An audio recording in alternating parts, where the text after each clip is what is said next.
Righty, Sprinter with abnormal turn to detention for round 2. First half, we're going to be able to see FD here with Mercenary, Fire Investigator, Embalmer, and of course the Coordinator. It's going to be a double tie turn here alongside.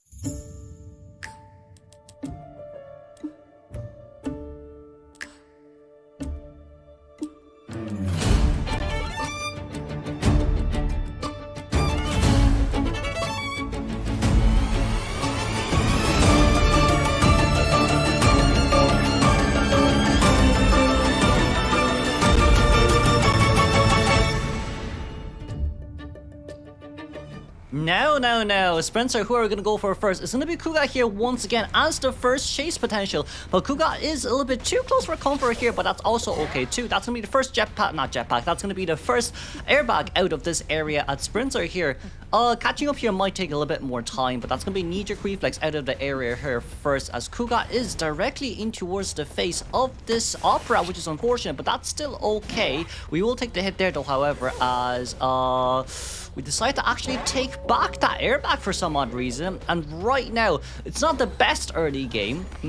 So FD might have a really hard time here. It's really good for a Sprinter here, however, though, because there is also a basement nearby that we decided not to take. 54 seconds in towards the game here. It's very slow considering it's an opera singer, but I guess especially from the last game with that first chase, it's not too bad for Kuga, I guess. He is still a hunter main at the end of the day. We have to think about it, and it's his first debut on the professional scene as a survivor main. So there are definitely a lot of more improvements left to make. For now though, it's going to be 2 Cypher Machines done, but it's still an opera scene we're talking about. We cannot forget about that. Mini Blue, a little bit of a faulty elbow pad there, I'll be fully honest with you. But chasing after the Merc, 2 elbow pads here will be forced, but Kuga's going to have quite an easy timer to actually play around because of this opening. With that in mind, then we're going to be able to fully dash out of this area, but Shadow Strike is ready. As long as Kuga can make it towards the other double pallets near this area, that's really all what it matters. First, so that's going to be pallet number 1 drop down there, pallet number 2 drop down. Can we get a vault over is a good question. I mean, we did vault over, and now speed boost wise, we can't really make it out any further, and that will be the second terror shot given to Sprinter.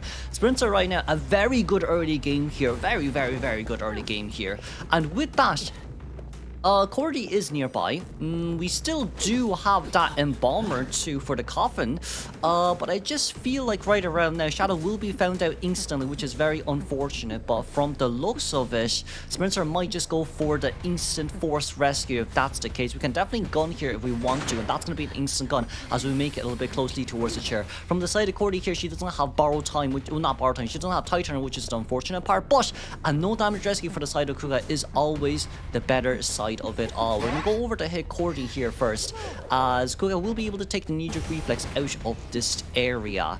And going straight towards the back though, I don't think there's really much left for you to actually play around with, but as long as we just down further away from the survivor Cypher Machine, that's really all what it matters for now. Terror shock number 3 given to Sprinter, my lord. For now though, none of the survivors can decode. I don't think any of the survivors should be decoding right around now. We should be aiming for at least a tie game here, bare minimum, right? So if Cordy and Mercenary can actually meet up and heal, that would be the best part of it all, but not even Embalmer can decode here because it's just way too risky. It is abnormal, we cannot forget that it actually was abnormal there. Cordy looking for an item in the chest, as Mercenary standing right behind as well. Mini Blue Cypher Machine will be kicked there one more time. That's the second abnormal usage there instantly, but the survivors still don't know whether or not he's used it or not because we're just so far away. But right now, chasing after the Embalmer here as our potential first chase, Adi will be spotted out here, which is a little bit of an unfortunate part. We can't really drop down there just yet. We both dropped down at the same time. Patamine game could not win it. That's really good on Sprinter.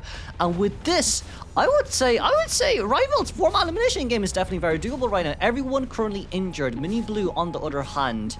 We do have one last elbow pad here to use just to get us straight over towards the other side, but once you vault over that window, not really too sure what else you can do. Mini Blue decides not to vault over it, and right around now, this is not the best case scenario as none of the survivors here were actually able to meet up and heal. That should be a guaranteed format elimination then if that's the case. That definitely is a guaranteed format elimination if that's the case. Because right now, as long as SPRINTZER just chases after Adi, that will definitely be a guaranteed format elimination because we're going to be forcing them to come into rescue here once again. Cordy here with a perfume though we can't forget. And Cordy once again will be spotted out here instantly by SPRINTZER. This is kind of the scary part when it comes to Rivals Hunter as well. Last game, it was a tie game. This game though, it'll be a whole lot more difference because it's still Opera Singer we're talking about. Cordy, still having that perfume left to use. We're going to be able to get the vault over there instantly, but that will be a no damage rescue for the side of Mercenary here, thankfully. But even so, we actually contained towards this chair. But apparently we're still trying to buy time. Nice flywheel, and that'll be an instant down. Not too sure why we didn't rescue there. Probably because we wanted to try bait out well, I guess maybe we want to base some stuff out, but for now, Mercenary will go down here once again. Embalmer should be able to meet up with Cordy here to heal. That's probably what we are aiming for right now. Can we aim for a one-man escape is going to be a whole different scenario here because Shadow might just get chased here once again. SPRINTZER locating the survivors in a map like this is absolutely insane. He's been doing it so consistently before as well. But for now, Shadow will be found here once again towards the back. That's really just the unfortunate part of this game as well, Shadow. We don't have flywheel. And it'll be just an instant down. And it'll just be an instant down there. SPRINTZER, a very nice return of that 4-man elimination game. And right now, we just want to go around to look for Adi. Okay then, where's this Embalmer going to go? Embalmer has been brought out, but unfortunately, early game was just not enough for the containment. Kuga made a huge mistake, and that abnormal Opera Singer is going to be able to bring the game home. We should be able to, as long as next game Survivors tie, all games are going to be basically 50-50, but if the Survivors get 3-man eliminated or 4-man eliminated, that'll just be really bad. Adi here will be found instantly, and that's going to be an Embalmer down. Let's congratulate them, the 4-man elimination for SPRINTZER, as we teleport over right now to look for the chair down on Cordy. But cheering the Cordy down, she's still in the same location, but we do see where Dungeon is. Dungeon is near where Adi is right now. Embalmer 40% self-heal rate as we chair the Cordy here instantly. I don't think Embalmer is going to be able to get up on time, but we'll watch until the end. We will watch until the end, and this will be Game 2, first half. A 4-man elimination could definitely be doable, but Adi has to play around in this area up against an Opera Singer with no items left to use. There's one flywheel, yes, but there's blue stickers on the ground, so I don't think it's going to matter too much. We did knee-jerk reflex vault in, but that's just going to be us running straight towards the hunter to give it for a little bit of freebie. That's a nice flywheel, but even with that, unfortunately, Cordy's still on chair. So let's congratulate then. A 4-man elimination for SPRINTZER, moving on towards next game. Now then, into our second half we go. It's going to be Meowpie subbing out here for Hessian for Game 2, second half. It will be Trummer Detention alongside with Blinky, and from the Survivor side, to be honest with you, this is a very tie guarantee type of game. So for Meowpie, as long as he ties here, we'll just have to see how Game 3 goes.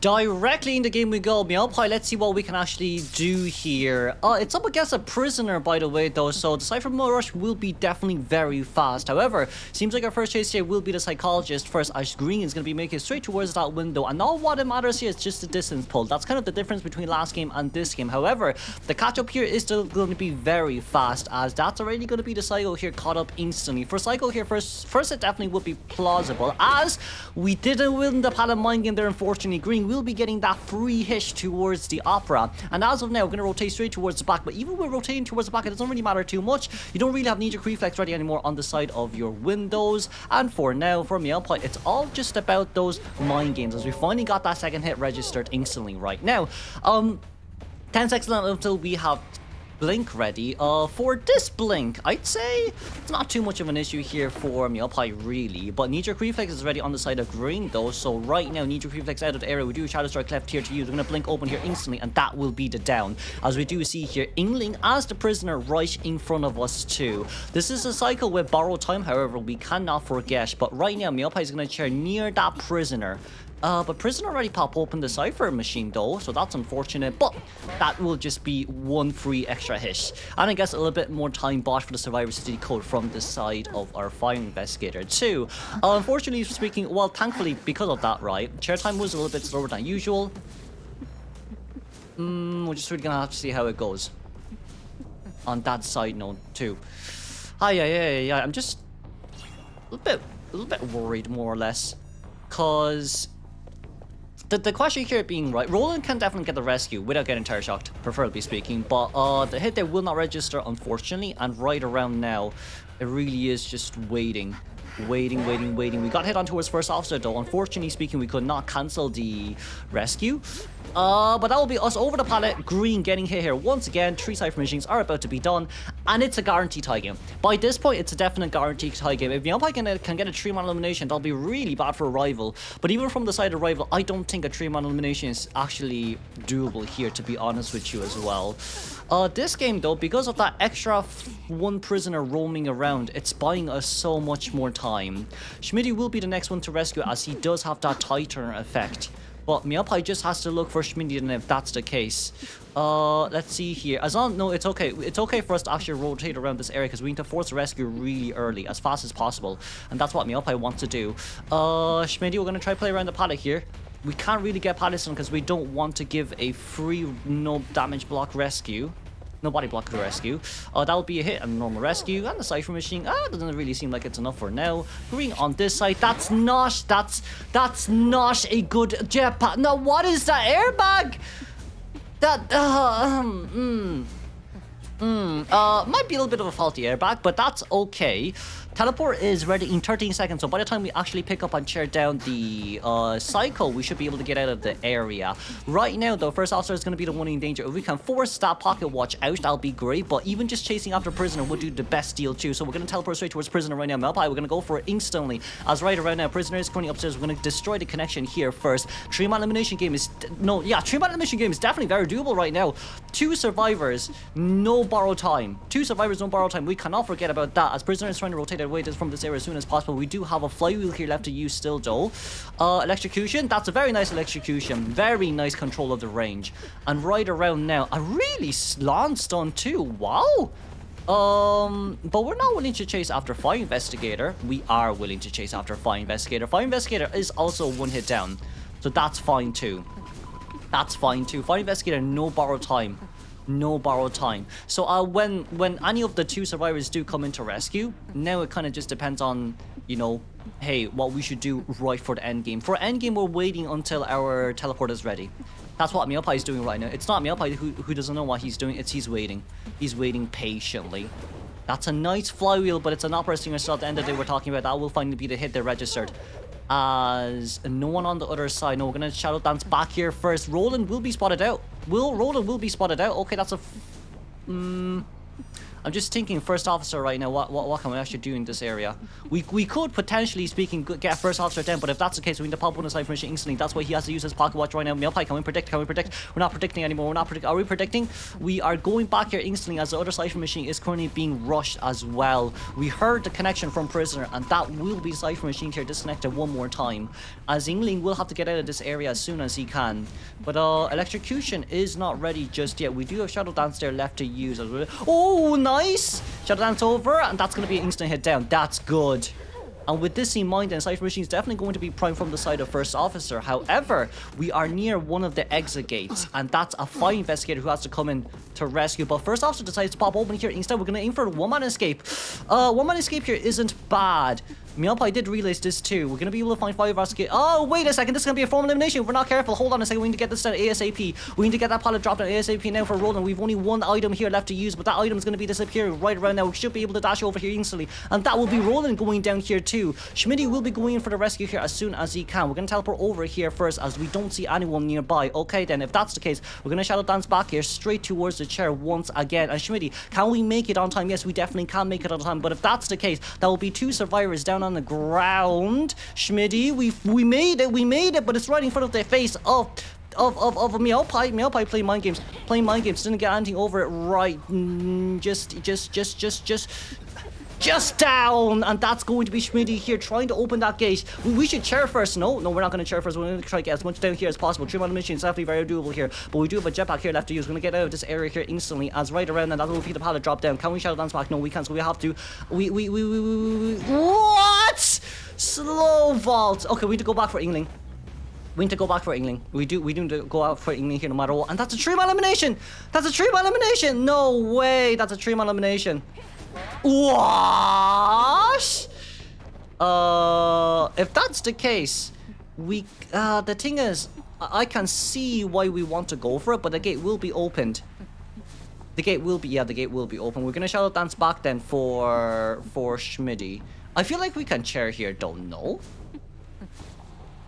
I do feel like we can chair here, don't know. Okay, Schmitty got up on time. We're gonna play mind games here once again. Nice Terror Shock down. Okay then. If that's the case, that's a 3-man elimination. Roland is still outside. But with that all in mind, our teleport is ready and England can't really go anywhere. Detention is over. But that return of a 3-man elimination is absolutely insane because next game, rivals have to win.